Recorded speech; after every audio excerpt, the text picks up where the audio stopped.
voice is extra hoarse right now because I just woke up to the news that the head of Guerrilla Games, Herman Holst, has been promoted to Worldwide Studios vice president.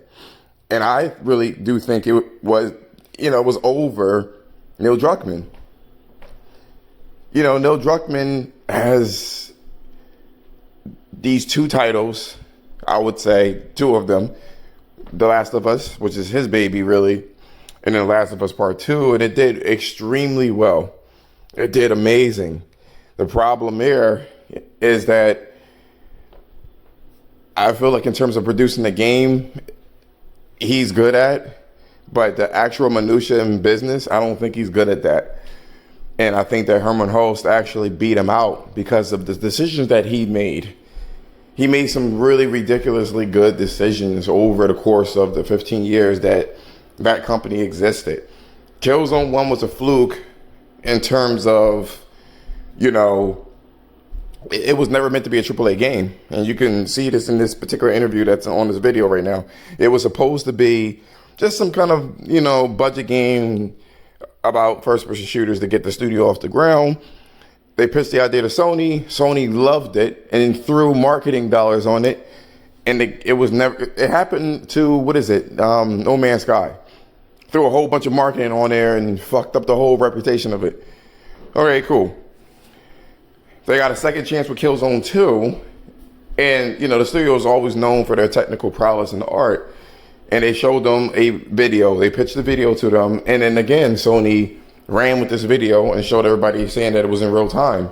And they had to recover from that. They had to literally, and I think it was at that moment, Killzone 2 was that moment where that studio evolved into where it is now. They had to, or else that was the end of them, do something to make that game look like that fucking trailer. And compromise everything that they wanted to make about that game.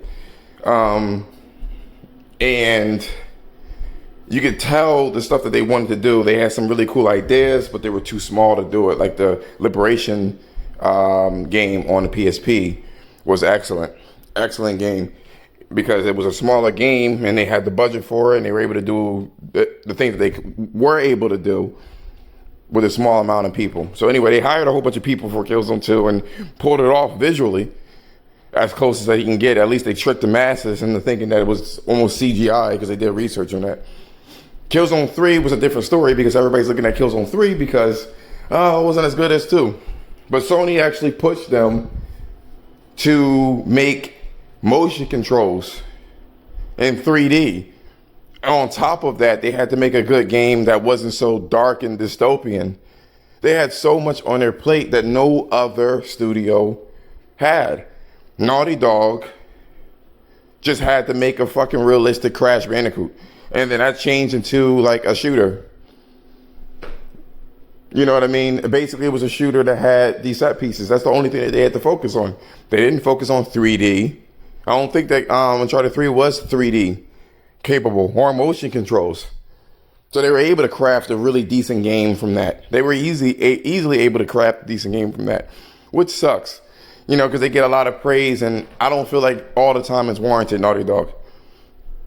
Anyway, fast forwarded to Horizon Zero Dawn. Herman Holst actually, the way that their culture is with that studio, no one's trying to, it's not cutthroat there. Everybody's ideas matters, and it actually works out really good for them. They set everybody down. They do a ruling on ideas, and whoever has the most rulings, then that's what they will focus on. That's how they keep everything fresh. And on top of that, they're not afraid to do things that is completely out of the norm. They have something called, I believe it's called intrinsic focus or something of that nature. I forgot what they called it in this video. But this intrinsic focus allow for them to, sit down and talk about things, and not step on each other's toes, and not really look at things that is popular and in, you know what I'm saying? They kind of go against the grain. If they do something, it's because it's good, not because, This is when they got a position of power to everybody to do this, by the way. When they do something, it's not because it's the trends. It's specifically because they like doing it. And this is when Horizon Zero Dawn came in. Horizon Zero Dawn came in. They never did open world games or third person shooters. That was, they did one, which was Shell Shock. And that failed miserably. So they never did this bow and arrow or hunting games or RPGs and open worlds. Their engine wasn't designed for it, and they pulled it off almost flawlessly. Along with the story, they did what they needed to do to make this game happen. Because they said that we were going to get fired or closed down if it didn't work.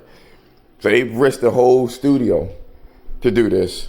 And I don't feel like Neil Druckmen or Naughty Dog has the balls to do that. They are extremely safe. I mean, The Last of Us is a zombie game, essentially, that pulls on heartstrings by killing young characters. You know what I mean? And then they also cater to certain demographics, and they do it deliberately. They even said it in their interviews, if you don't believe me. Oh, we wanted to make a lead female character, and it's like, that's not the thought process of Guerrilla Games. Lastly, what they ended up doing was giving their source code to Kojima to actually solidify their worth. They knew that engine was extremely powerful, so they gave it to Kojima, which had the clot in the fucking industry. So that kind of showed Sony, like, okay, I see what you guys are doing. This was a nice move. You gave it to them. They didn't make anything. That was Guerrilla Games that did that. That was Herman Hulst that actually pulled that off. Gave it to him. And then now news broke out because everybody's like, oh, Kojima is such a god. He built that game from scratch with 4 people. No, he didn't. Kojima Productions had about like 60 to 70 people. And then 60 to 70 people from Guerrilla Games helped with that game, along with people from Insomniac Games.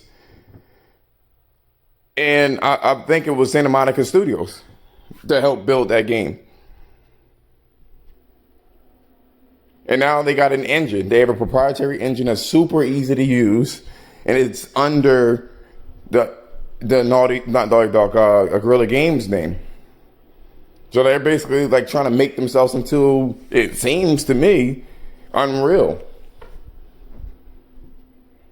So we'll see this tonight in terms of what kind of game that Death Stranding is and how it looks and graphically and stuff like that. But here's the thing, like, I couldn't have found a better person. Shuhei Yoshida is retiring. He's retirement age. He's visibly older. He's tired of this shit. I've heard rumblings online where people are like, oh my God, Sony did this. That's fucked up. I can't believe they did that. Why did they do that? I don't understand. It was he's such a good person. He doesn't want to do it anymore. He don't want that stress. He don't want that smoke about the industry. Flat out. He don't want it. He want to work on little indie games, and that's what he wants to work on. He wants to chill out. And hopefully this means Gravity Rush 3. I can't wait for that shit. You know what I'm saying? But now Shuhei Yoshida is actually focusing on indie games, if you didn't know. People think that's a demotion. It looks like, to me, a ride into the sunset. And I commend Sony as well for hiring this dude as Worldwide Studios. He wasn't with that company in different departments, and the TV department that moved over here and there. They came from humble beginnings.